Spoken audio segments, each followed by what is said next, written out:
Bonjour, nous sommes le 8 mars 2025 avec un temps qui est déjà cette heure-ci très éclairé. On a un éclairement vif depuis passé une semaine. Un éclairement vif, un ensoleillement. Mis à part les températures, je veux dire, ce genre de clarté, on ne le voit qu'en été. Ben, pourtant, on est courant fin d'hiver. Bon, on se dit que le soleil est arrivé avant l'heure, en cette période. Sachez qu'il reste plus que quelques jours avant qu'on termine l'hiver et qu'on débute le printemps. Alors ici, je vais faire une vidéo qui va concerner donc la géométrie analytique dans le plan, GAP, c'est-à-dire celle qui repose sur base d'un repère. Les équations sont établies. Alors on peut avoir un ou plusieurs repères. Un ou plusieurs repères. Alors plusieurs, c'est quand on a des transformations de repère à repère. C'est ça que bon, pour avoir des transformations de repère à repère, donc à ce moment vous en mettez deux ou trois si vous faites voilà des transformations de repères, voilà en rotation, voilà ou changement de base et rotation, etc. Donc on peut avoir un ou plusieurs repères et bien sûr vont jaillir de ce repère des équations. Donc c'est basé sur des repères et des équations relatives aux repères. Hein. Aux repères, bon, si vous avez un repère R1 et un repère R2, vous devez mettre les équations par rapport à R1 et peut-être exprimer par rapport au repère R2 par rapport à R1 et par rapport à R2. On peut avoir plusieurs repères, c'est ça que je veux dire. Donc on aura des équations en fonction du repère que vous choisissez. Alors, la géométrie analytique dans le plan, d'abord, c'est d'abord et avant tout du non-vide. Le non-vide, c'est-à-dire on a un énoncé, parce qu'on ne va pas discuter sur quelque chose qui n'existe, voilà, quelque chose qui est où il n'y a rien. Il faut un énoncé. Un énoncé qui va se traduire par des objets dans le plan. Parce qu'ici, c'est la géométrie analytique dans le plan. Bien sûr, le repère, il n'intervient pas encore. Hein. Ici, bon, quand vous avez l'énoncé, vous n'avez pas encore mis un repère. Hein. Voilà, vous mettez le repère, voilà, ça viendra par après. Donc, vous avez des objets dans le plan. Et donc, cet énoncé, c'est lui qui va vous dicter les objets qui seront dans le plan. Il faudra les placer bon, comme le dicte l'énoncé. C'est l'énoncé qui dicte comment seront placés les objets. Alors les objets, ça peut être des points, des droites, des cercles, etc. Ça peut être tout et n'importe quoi. C'est voilà, des objets du plan. On peut avoir même des images, si vous voulez, des images. Alors une fois que les objets sont placés dans le plan, bien sûr, au travers d'un dessin, donc c'est le dessin qui va faire en sorte que on aura une certaine vision des objets dans le plan. Donc on a un énoncé, on a un dessin avec des objets dans le plan. Alors une fois qu'on a mis les objets dans le plan, à ce moment-là, on fait une première observation. Alors quand je dis énoncé, il faut le lire. Hein. Il faut le lire de plusieurs façons. On fait un brouillon et on dessine sur le brouillon ce qui est déjà dit avant de faire le dessin au propre. Parce qu'il y a le dessin au brouillon et le dessin au propre. Puis on fait ces premières observations. Et à partir de ces premières observations, ben, là on peut poser voilà, un repère.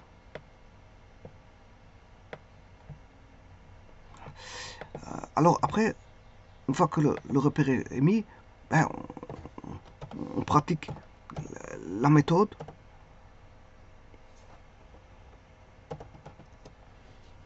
Alors bien sûr, la méthode nécessite un comportement d'esprit. Hein. C'est un comportement d'esprit, voire une attitude d'esprit.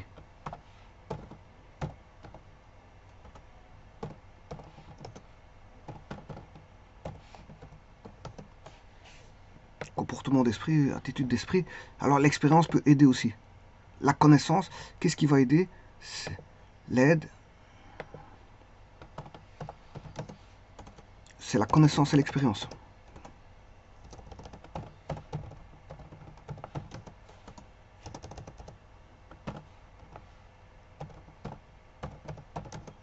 C'est la connaissance et l'expérience. Donc la connaissance, bien sûr, de la géométrie tout court et bien sûr des outils de la géométrie analytique. Donc il faut connaître les propriétés aussi. Parfois, il faut connaître des propriétés de la géométrie plane. Géométrie plane. Donc là, on demande des connaissances et de l'expérience, par exemple, voilà, en géométrie plane, voire en géométrie vectorielle. Et bien sûr, en géométrie analytique plane. Bon, plus vous avez des connaissances, plus vous savez voir le sujet et comment l'aborder. Alors, une fois qu'on a fait ça, il faut une attaque du problème.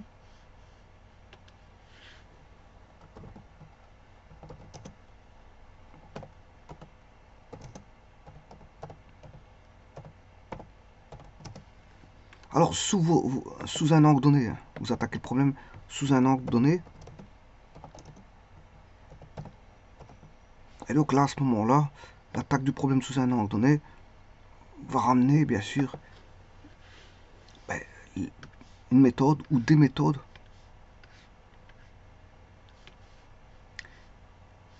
là, à ce moment-là, quand vous avez l'attaque du problème donné, ben, vous pouvez déjà mettre voilà, les méthodes à établir. Et les méthodes nécessitent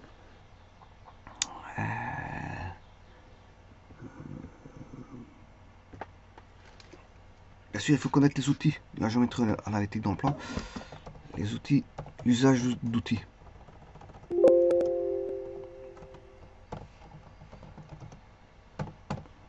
Et les bons outils pour y arriver. Alors là, on peut avoir les outils de géométrie analytique dans le plan et d'autres outils. S'il y a d'autres outils qui peuvent vous aider, il faut les prendre. Donc là, on aura, si vous voulez, des équations. Alors bien souvent, vous allez avoir des équations qui vont jaillir de là, de ça. Des matrices, des équations, etc., etc. Des déterminants de matrices.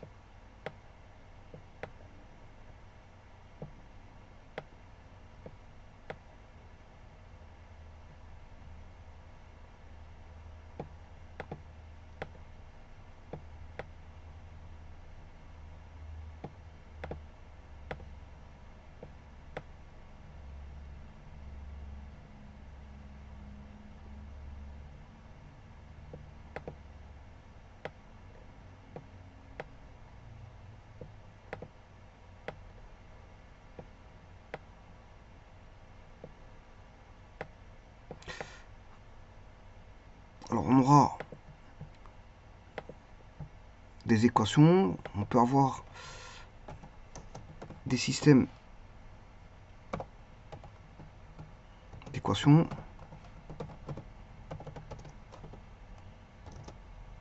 déterminants de matrice,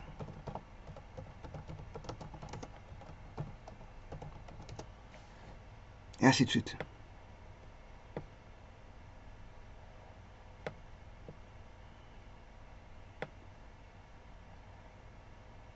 Et ainsi de suite.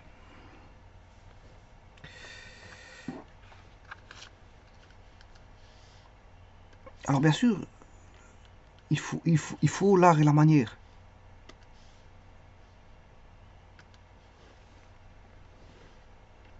Le tout, c'est réaliser tout dans les règles de l'art, c'est-à-dire avoir tout correctement. Tous vos calculs doivent être bons et vérifiés par rapport au dessin. Donc, avoir ou je dirais posséder l'art et la manière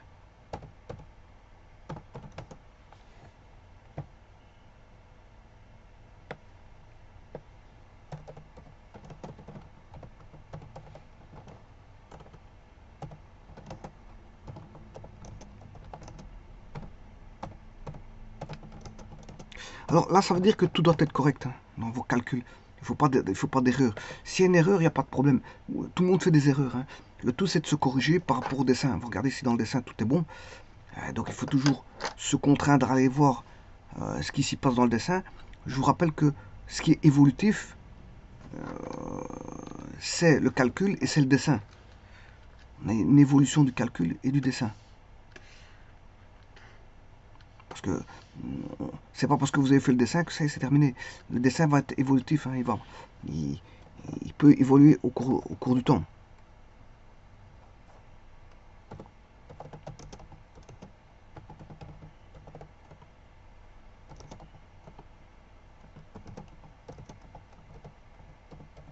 Alors il faut surtout ne pas être brouillon, hein.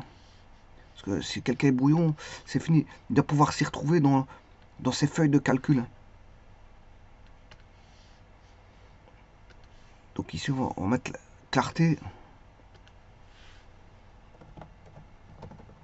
à des fins de recherche. Si on va rechercher des éléments qui sont... bon, il faut une certaine clarté. Parfois il faut savoir faire des petits résumés ou mettre en stiff ce qu'on a besoin pour aller rechercher. Bon, après, dans tout ça, il faut se contraindre à trouver une solution.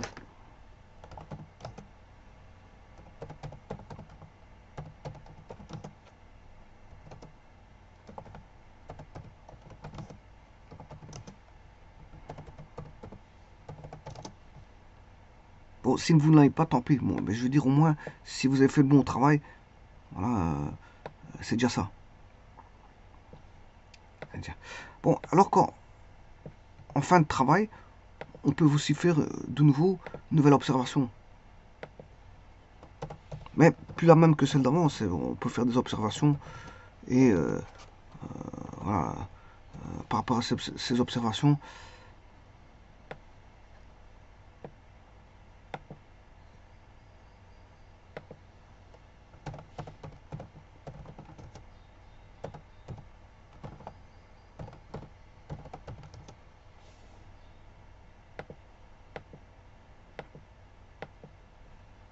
il faut des conclusions finales.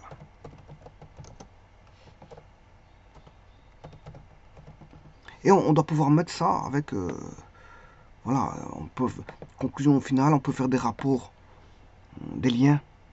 Quand je dis rapport, c'est des liens avec d'autres géométries.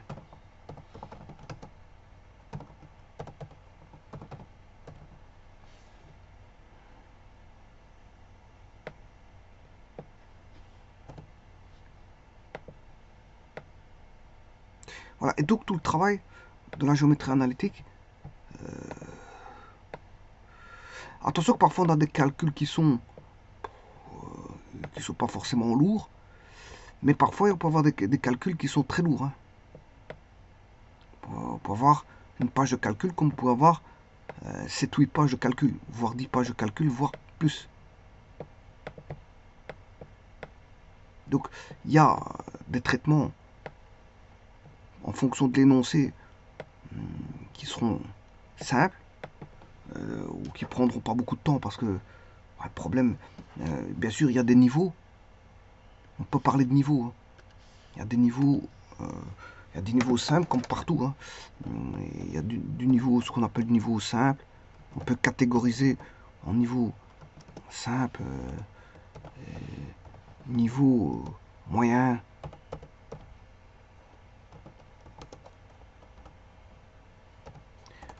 niveau difficile, niveau très difficile et niveau d'ordre supérieur.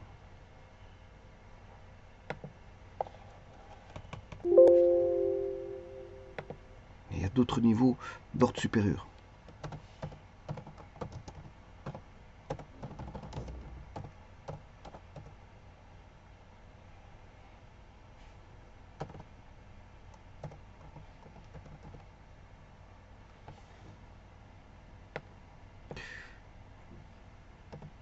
Voilà à quoi rime, bon, là, en gros, la géométrie analytique dans le plan. Ça peut être bon, du simple, un problème simple, comme ça peut être un problème moyen, un problème compliqué. Au départ, on ne sait pas, hein. Enfin, quoique, il y a certaines choses, on peut voir directement que c'est facile. Voilà. D'ailleurs, généralement, les gens le disent, hein. Bon, ça a l'air facile, l'énoncé a l'air facile. Bon. Et à partir de là,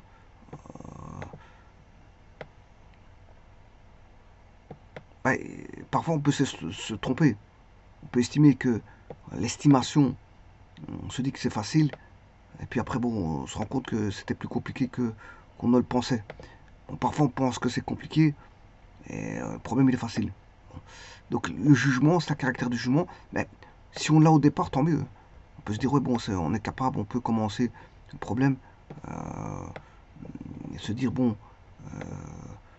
c'est dans mes cordes, ou c'est pas dans mes cordes, parce que tout n'est pas dans les cordes des gens, hein. Dès le moment où on demande quelque chose qui je veux dire, dépasse, je veux dire, l'entendement de la personne, les compétences, le savoir, les compétences de la personne, ben, on ne sera plus capable de le faire. C'est pour ça que je mets niveau d'ordre supérieur, parce que, bon, il y a un certain niveau de connaissance, et puis, bon, si on dépasse ce niveau, il y a d'autres niveaux d'ordre supérieur, donc il y a d'autres outils à aller rechercher, et encore faut-il, je veux dire, avoir eu l'état d'esprit de les avoir, enfin, de les avoir proposés pour les utiliser. On ne se propose pas des outils comme ça, hein. Je veux dire, si on ne sait pas qu'on doit les utiliser, parce que c'est d'un niveau supérieur, d'ordre supérieur, qu'on n'a pas les compétences, qu'on n'a pas les connaissances, et si même on les donne, ces niveaux de compétences, c'est pas dit qu'on va y songer à aller les rechercher. Donc c'est pour ça que je vous dis, ici, dans ce cas-ci, tout est relatif. Donc comme je l'ai dit, il y a des problèmes de tout niveau. Il y a des problèmes de tout niveau. Alors, c'est pas parce que c'est un problème simple qu'il faut laisser tomber. Et c'est pas parce que c'est un problème compliqué qu'il faut laisser tomber. Voilà, ça va dans les deux sens. C'est un problème simple, bon, ça vous exercera un petit peu ou ça vous mettra, c'est comme un pianiste. Un pianiste, quand il commence à faire du piano, il se lève au matin, par exemple, ou l'après-midi, ou peu importe quand est-ce qu'il commence à faire du piano. Quand il va commencer à travailler son piano, ben, il va commencer à travailler son doigté, c'est-à-dire il va faire même un petit exercice de pratique, voilà, exercer ses doigts pour les mettre en gymnastique. Voilà, voilà, donc il va exercer quelque chose de simple. Voilà, bon, un coureur, quand il commence à courir, il ne commence pas à courir directement à toute vitesse, hein. Il commence à s'entraîner, à s'échauffer. Voilà, c'est un échauffement, on appelle ça un échauffement. Un ordinateur, il a besoin de s'échauffer au départ. Donc, si vous voulez faire un petit exercice d'échauffement, bah, vous prenez un petit exercice simple et vous partez sur un petit exercice d'échauffement. Et puis après, vous alors, comme je l'ai dit, donc, on évite, faut pas éviter les problèmes faciles. Parce que parfois, les problèmes faciles sont, je veux dire, amènent, voilà, des instructions, amènent de l'information, amènent, voilà, des petites choses que vous n'auriez pas pensé.